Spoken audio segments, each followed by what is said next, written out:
Hello guys, welcome to my YouTube channel. কেমন আছো তোমরা? এখন আমরা কথা বলবো হচ্ছে দুটো আপকামিং সাউথের সিনেমা, একটা হচ্ছে আমাদের তামিল থেকে এবং একটা হচ্ছে তেলেগু থেকে। আপকামিং দুটো সিনেমার, একটা সিনেমার অফিসিয়াল অ্যানাউন্সমেন্ট এবং একটা একটা সিনেমার হচ্ছে একটা ক্যারেক্টারের গ্লিমস বেরিয়েছে, তো সেটা নিয়ে কথা বলবো। বেসিক্যালি একটা সিনেমার অ্যানাউন্সমেন্ট এবং একটা ক্যারেক্টার গ্লিমস, এই দুটো নিয়ে কথা হবে ভিডিওর মধ্যে। তো চলো ভিডিওটা শুরু করা যাক। সবথেকে প্রথমে কথা বলবো হচ্ছে ধনুষের আপকামিং সিনেমা, যে হচ্ছে D55, যেটা ডিরেক্টর হচ্ছে রাজকুমার পেরিয়াসামি, যে আমারানের মতো সিনেমা ডিরেক্ট করেছে। আমাদের সাই পল্লবী এবং শিবকার্তিকেয়া কিনে আমাদের এই কামাল হাসানের প্রোডাকশন হাউস ওই ফিল্মটাকে প্রডিউস করেছিল। একটা আমাদের দেশভক্তির উপর সিনেমাটা ছিল। তো ওই সিনেমাটা 300 কোটি টাকার বক্স অফিস কালেকশন করে, খুব দারুণ একটা অ্যাপ্রিসিয়েশন পায় তামিল অডিয়েন্সের তরফ থেকে, এবং ফিল্মটা বেশ ভালো বক্স অফিস কালেকশন করে এবং শিবকার্তিকেয়ার কেরিয়ারের সব থেকে হাইয়েস্ট ক্রসিং সিনেমা আমারান, যাতে সাই পল্লবীও ছিল সিনেমাটার মধ্যে। তো সেই ডিরেক্টর এবার আসছে ধানুষকে নিয়ে পুরোপুরি আউট অ্যান্ড আউট একটা অ্যাকশন থ্রিলার মুভি নিয়ে। এই ফিল্মটাতে আমরা দেখতে পাবো ধানুষ, সাই পল্লবী, শ্রীলীলা, মামুটি, এরা সবাই থাকতে চলেছে এই সিনেমাটার মধ্যে। এবং এই সিনেমাটা একটা অফিসিয়াল অ্যানাউন্সমেন্ট কালকে ছাড়া হয়, ঠিক আছে, যেটা আমি অনেক রাতে দেখি। আমি লাইভ রিয়াকশন আর দিইনি, 2 মিনিট 55 সেকেন্ডের কাছাকাছি টিজারটাকে করা হয়। তো আমি টিজারটা দেখলাম এবং ফিল্মটার নাম হতে চলেছে ওম।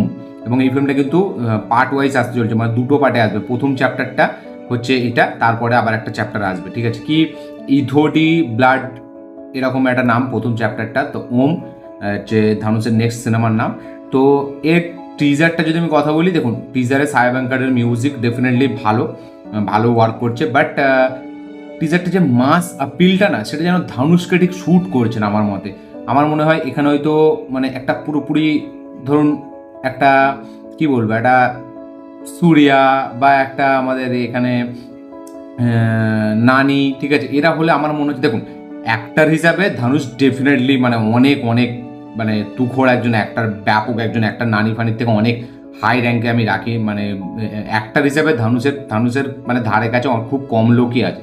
অ্যাক্টার ধানুষকে আমি বলছি না, বাট এখানে যেই লেভেলের মিউজিক দিচ্ছে না, সেই লেভেলের যে একটা স্ক্রিন প্রেজেন্স, যে একটা অরা, ধানুষ তো খুব ন্যাচারাল অ্যাক্টিং করে, সে খুব তার তার না এটা খুব মাস ফিল্মে তার আপিলটা অতটা হেভি হয় না।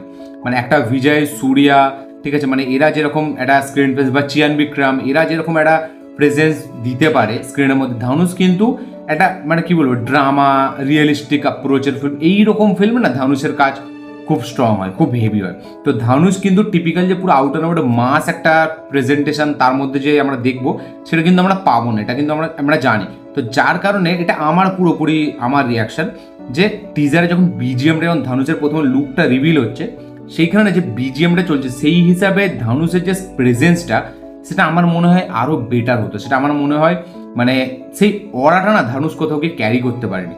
ডেফিনেটলি এই ফিল্মটা পারফরমেন্স ধানুষের নেক্সট লেভেলের হতে চলেছে, সেটা তার চোখের একটা শট দেখলেই আমরা বুঝতে পারি। বাট আমি যেটা বলছি সেটা যদি আপনি ভালো করে বোঝেন, যে এখানে আমরা দেখতে পাচ্ছি যে কিছু লোককে এখানে ধরে রাখা হয়েছে, মানে তারা হয়তো মানে এই গাছ কাটার এতে, এই গাছের মানে গাছ কেটে তারা স্মাগলিং করে, ঠিক আছে। তো তাদেরকে এবার পুলিশ ধরে নিয়েছে, সোলজার সব ঘিরে নিয়েছে। এবার এদের মধ্যে ধানুষের যে ক্যারেক্টারটা, সে হয়তো এদের লিডার, সে এবার আসছে এদেরকে ছাড়াবে বলে, ঠিক আছে। এবার তার যে মানে তার আসার যে বিল্ড আপটা মিউজিকের মাধ্যমে, সেটা বেশ ভালো, বা তার যে চোখের শটটা, সেটাও ক্লোজ আপে হেভি লাগছে। তার চোখের মধ্যে যে ইন্টেন্সিটি, যে একটা হেভি পারফরমেন্সে দেবে, এটা খুব মানে গ্যারেন্টি আপনারা পাবেন।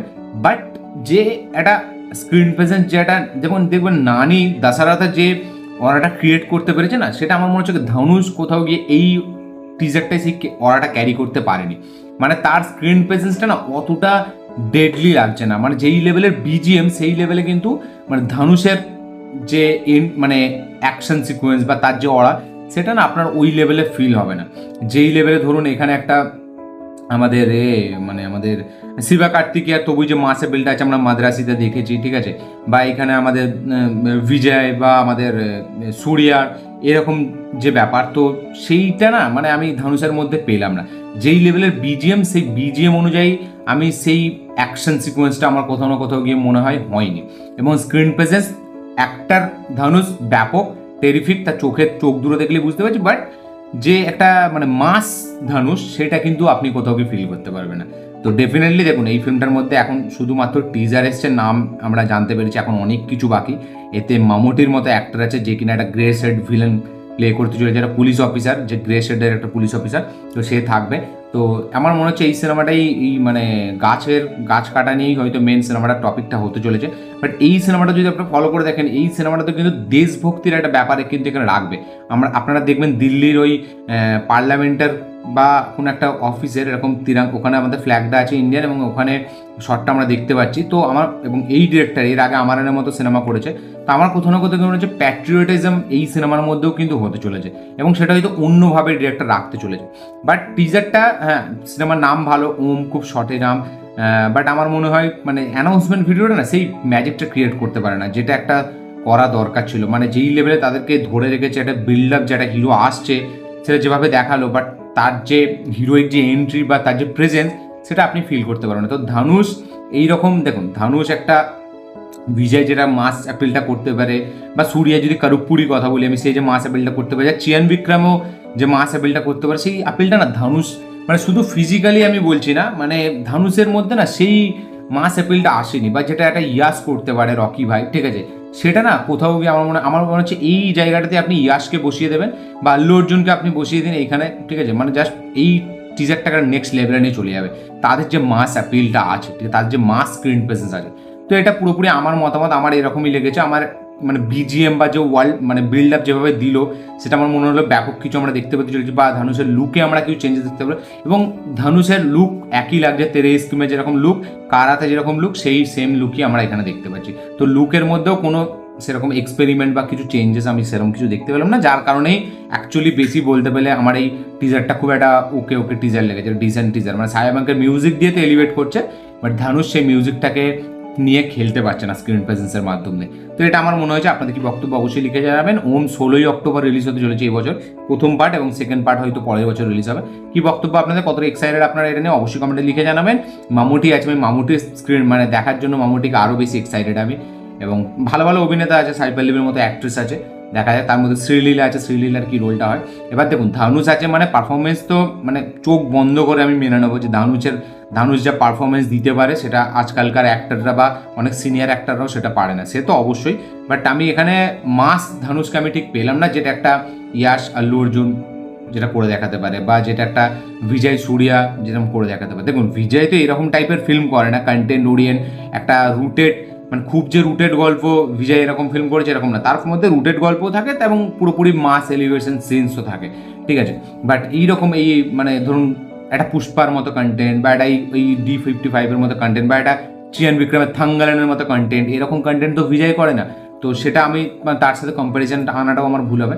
বাট আমার মনে হয় আমি এটা উদাহরণ দিলাম যে এদের যে স্ক্রিন প্রেজেন্স, সেই স্ক্রিন প্রেজেন্টটা ধানুষের আমি দেখতে পেলাম না। আপনাদের কি বক্তব্য এটা নিয়ে অবশ্যই কমেন্টে লিখে জানাবেন। নেক্সট যেটা কথা বলবো সেটা হচ্ছে বিক্রম মালিককে নিয়ে। ইয়েস, মানে হচ্ছে প্যারাডাইসের ভিলেন, যার নাম যেটা হচ্ছে আমাদের প্লে করেছে আমাদের আমাদের নামটা ভুলে যাচ্ছি আমি, আরে রাঘব জুয়াল, ঠিক আছে, সে রাঘব, যাকে আপনারা কিল সিনেমায় ভিলেন জানেন, সিনেমা ডান্স শো হোস্ট করে, এবং সে এতেও ছিল ওই এর যে সিনেমার সিদ্ধার্থ চতুর্বেদী যে সিনেমা, তাতেও সে ভিলেনের রোল প্লে করেছে, এবং আমাদের সালমান ভাইয়ের সাথে সে ফিল্ম করেছে, সে আপকামিং অনেক সিনেমায় সে ভিলেন থাকতে চলেছে। তো রাঘব জুয়েল অ্যাজ এ বিক্রম মালিক, তার ক্যারেক্টারটা আমার খুব ইন্টারেস্টিং লাগছে, যে সে একটা কাইন্ড অফ একটা পাগলা একটা ক্যারেক্টার এখানে প্লে করতে চলেছে, মানে পাগলা অ্যাট দ্য সেন্স, মানে তার তার ক্যারেক্টারটা না মানে খুব খুব সিয়ানা, খুব একটা মানে সাইকোটিক টাইপ অফ একটা ক্যারেক্টার সে এখানে প্লে করতে চলেছে। সে মানে আমরা এখানে শুনতে পাচ্ছি মানে ন্যারেশনে যে বন্ধুদের যান, ঠিক আছে, তারপরে এই কি ওই যে জায়গাটার নাম মানে কি বেশ ওই এরিয়াটার নাম, সেখানে শান, ঠিক আছে। তো এরকম বলে বলে তার ন্যারেশনটা দেওয়া হচ্ছে, এবং সে যখন চেনটা ঘোরাচ্ছে আমরা দেখতে পাচ্ছি, মানে ক্যামেরাটা যখন ঘুরছে পেছন দিকে, তো ওই শটটা হেভি লেগেছে আমার। এবং এই ক্যারেক্টারটা মানে খুব পাগলা, খুব সাইকোটিক টাইপের একটা ক্যারেক্টার, যে হয়তো খুব হট টেম্পার, যে কথাতেই মানুষকে খুন করে দেয়, এরকম একটা ব্যাপার, যার হয়তো রাগ খুব বেশি হয়ে থাকে। তো সে এবার আসছে ছুটে ছুটে, এবার নানি বলছে যে জাডালের এরাতে তোমাকে স্বাগতম, এরকম একটা বলছে না, মানে একটা এরকম একটা ডায়লগ আছে যে জাডালের এরাতে তোমার জাডালের এরিয়ায় তোমার স্বাগত, এরকম একটা ডায়লগ বলছে নানির ক্যারেক্টারটা। তো আমার মনে হচ্ছে এটা ইন্টারভেল সিকোয়েন্স হতে চলেছে, যেটা আমার দেখে মনে হলো, আমি পুরোপুরি শিওর না, বাট আমার মনে হচ্ছে। বাট রাঘব জুয়েলের ক্যারেক্টারটা কিন্তু এইভাবে ডিজাইন করা হচ্ছে, খুব ইন্টারেস্টিং একটা ক্যারেক্টার রাঘব জুয়েল এখানে প্লে করতে চলেছে। তার লুকসেও দারুণ বেশ একটা সাইকো একটা ব্যাপার আছে, এবং তার সাথে সাথে তার ক্যারেক্টারের যে আর্টটা বা সে যেরকম ম্যানারিজম, তার যে বডি ল্যাঙ্গুয়েজ, যেভাবে হেঁটে আসছে, সেই হাঁটার মধ্যে, সেই ম্যানারিজমের মধ্যেও কিন্তু সেই সাইকোপানটা আপনি দেখতে পাবেন, সেই পাগালপান্তিটা কিন্তু আপনি দেখতে পাবেন যে এই ক্যারেক্টারটা পুরোপুরি কিন্তু একটা আঁতেল, একটা পাগলা ক্যারেক্টার হতে চলে, যে হয়তো কথায় কথায় মানুষকে মেরে দেয়, যে হয়তো মানে পুরো পাগলা, মানে সে কাউকে ভয় পায় না, সে কাউকে এ করে না, সে পুরো একদম একটা সাইকো টাইপের একটা ক্যারেক্টার। তো আমার ক্যারেক্টারটা খুব ভালো লেগেছে রাঘব জুয়ালের, এবং রাঘব জুয়াল দারুণ একটা পারফরমেন্সে দিতে চলেছে। এবার দেখা যাক নানি ভার্সেস রাঘব জুয়াল ফেস অফটা কিরকম হয়, এবং এখানেও কিন্তু বিজিএম এর কাজ ব্যাপক, অনিরুদ্ধের মিউজিকের কাজটা খুবই সুন্দর হয়েছে। তো এটা কিছুক্ষণ আগেই বেরিয়েছে, এবং ওই D55টা কালকে বেরিয়েছে। তো আমি ভাবছিলাম D55 রিভিউ করবো, তারপরে দেখলাম এটা চলে এসেছে, তো ভাবলাম দুটো একসাথেই করে দিই। তো বিক্রম মালিক এই ইন্ট্রোডাকশন গ্লিমসটা আমার জন্য দারুণ ওয়ার্ক করেছে। রাঘব জুয়ালকে নানির সাথে দেখে আমি খুব খুশি, এবং তার ক্যারেক্টারটা দারুণভাবে ডিজাইন করা হয়েছে। অনিরুদ্ধের মিউজিক ব্যাপক, এই সিনেমাটা রিলিজ হবে আগস্ট মাসে, এবং নানিরও যে ভয়েস ওভারটা সেটাও কিন্তু বেশ ব্যাপক, এবং নানি ভার্সেস রাঘব জুয়ালের ক্যারেক্টারটা কিন্তু মানে ফেস অফটা কিন্তু দারুণ জমে যাবে। তো আপনারা দেখুন, দেখে কমেন্ট করবেন আপনি কি বক্তব্য, কি মতামত, কি রিয়াকশন, এবং D55টা আমরা কত এক্সাইটেড অবশ্যই লিখে জানাবেন। এই ছিল দুটো কাজ নিয়ে কথা। ভিডিওটা ভালো লেগে থাকলে লাইক শেয়ার কমেন্ট করে দেবেন, চ্যানেল নতুন হলে চ্যানেলটিকে সাবস্ক্রাইব করবেন, বেল আইকন প্রেস করতে ভুলবেন না। দেখা হচ্ছে পরের ভিডিওতে, ততক্ষণের জন্য।